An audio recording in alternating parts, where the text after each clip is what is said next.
আমরা আজকে দুটো পিটিশন এই আদালতে আজকে মুভ করেছি। একটা হচ্ছে 4 জন পুলিশ অফিসারের বিরুদ্ধে আমরা গ্রেপ্তারি পরোয়ানা চেয়েছিলাম, আদালত সেটা মঞ্জুর করেছেন। এই 4 জনের মধ্যে একজনের নাম আমরা আপনাদেরকে জানাচ্ছি, সেটা হচ্ছে যাত্রাবাড়ি থানার ওসি তদন্ত জাকির হোসেন।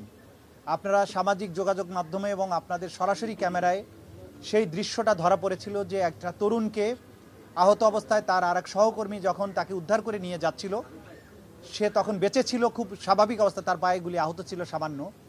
সেই ছেলেটিকে কাছে থেকে যে বুকে গুলি করে হত্যা নিশ্চিত করে এবং পরবর্তীতে তার লাশকেও আবার নানানভাবে বিকৃত করে, সেটা হচ্ছে যাত্রাবাড়ি থানার তদানীন্তন ওসি তদন্ত জাকির হোসেন।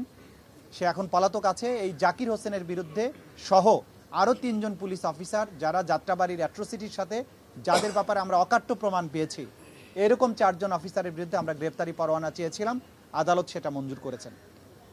আমরা এই প্রসঙ্গে আপনাদেরকে আবারও মনে করিয়ে দিতে চাই যে আমরা বারবার কিন্তু আশ্বস্ত করেছি যে রাষ্ট্রের দায়িত্বে যে পুলিশ বাহিনী আছেন আজকে তারা নানানভাবে দায়িত্ব পালনে অনীহা প্রদর্শন করছেন, এই কারণে যে হয়তো তারা অনেকেই নানানভাবে হয়রানির শিকার হতে পারেন। আমরা আবারও বলছি যে কোনো নির্দোষ পুলিশ অফিসারকে হয়রানি করা হবে না।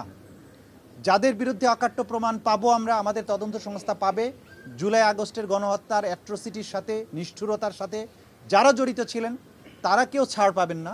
কিন্তু কোনো নির্দোষ অফিসার যাদের সম্পৃক্ততা তদন্তে সঠিকভাবে না পাওয়া যাবে তাদেরকে আমরা কোনোভাবেই এই আদালতে বিচারের মুখোমুখি করব না। সুতরাং তারা যাতে এই রাষ্ট্রকে সার্ভ করার ব্যাপারে, এই রাষ্ট্রীয় দায়িত্ব পালনে কোনো প্রকার অনীহা না দেখান, এটা আমাদের পক্ষ থেকে আহ্বান থাকবে। কারণ এই রাষ্ট্রটি যে পর্যায়ে এসেছে, এই রাষ্ট্রকে রক্ষা করা প্রত্যেকটা নাগরিকের যেমন দায়িত্ব, তারা আইন শৃঙ্খলা রক্ষার দায়িত্বে আছেন, তাদের দায়িত্ব, তারা নির্ভয় দায়িত্ব পালন করা উচিত যারা অপরাধ করেননি। কিন্তু যারা অপরাধ করেছেন, নিষ্ঠুরতা গণহত্যার সাথে আছেন, তারা ছাড় পাবেন না। এটা এই মেসেজ আমরা দিচ্ছি। আমরা দ্বিতীয় যে আবেদনটি মুভ করেছি সেটা হচ্ছে যে এনটিএমসির যে সাবেক যিনি ডিজি ছিলেন, বরখাস্তকৃত মেজর জেনারেল জিয়াউল হাসান, যার বিরুদ্ধে অভিযোগের তো অন্ত নাই, আমাদের তদন্ত সংস্থায় তার বিরুদ্ধে অসংখ্য অভিযোগ এসেছে, অসংখ্য হত্যাকাণ্ডের সাথে তার সম্পৃক্ততা, গুমের সাথে তার সম্পৃক্ততা, এগুলো আমাদের তদন্ত সংস্থা ইতিমধ্যেই প্রমাণ পেয়েছে। বাকি তো আরও তদন্ত পূর্ণাঙ্গভাবে হলে তার ব্যাপারে জানা যাবে।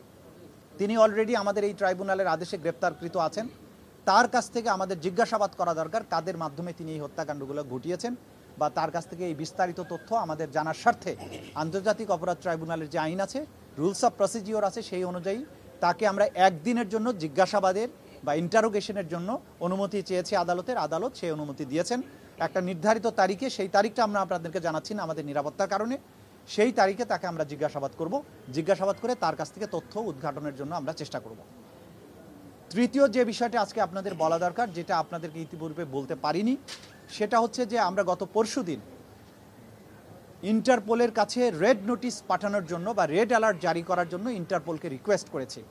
আমাদের যে এই দেশের যে এক সময়কার যিনি প্রধানমন্ত্রী ছিলেন, যিনি এই মামলার আসামি, পলাতক আছেন, দেশের বাইরে আছেন, শেখ হাসিনা, তাকে আন্তর্জাতিক আইন অনুযায়ী ইন্টারপোলের যে ব্যবস্থা আছে, যে সিস্টেম আছে, সেই সিস্টেমের কাছে চিফ প্রসিকিউটরের অফিস থেকে আমরা রিকোয়েস্ট পাঠিয়েছি যে তিনি যেহেতু মানবতা বিরোধী অপরাধ সংগঠনের অভিযোগে অভিযুক্ত, তার বিরুদ্ধে গ্রেপ্তারি পরোয়ানা পেন্ডিং আছে, কিন্তু বাংলাদেশের জুরিসডিকশনের বাইরে তিনি চলে গেছেন, সেই কারণে আন্তর্জাতিক পুলিশিং সংস্থা হিসাবে ইন্টারপোল যাতে তাকে গ্রেপ্তার করার ব্যবস্থা নেয় এবং অন্তত তার ব্যাপারে রেড অ্যালার্ট জারি করে, সেই ব্যাপারে আমরা রিকোয়েস্ট পাঠিয়েছি।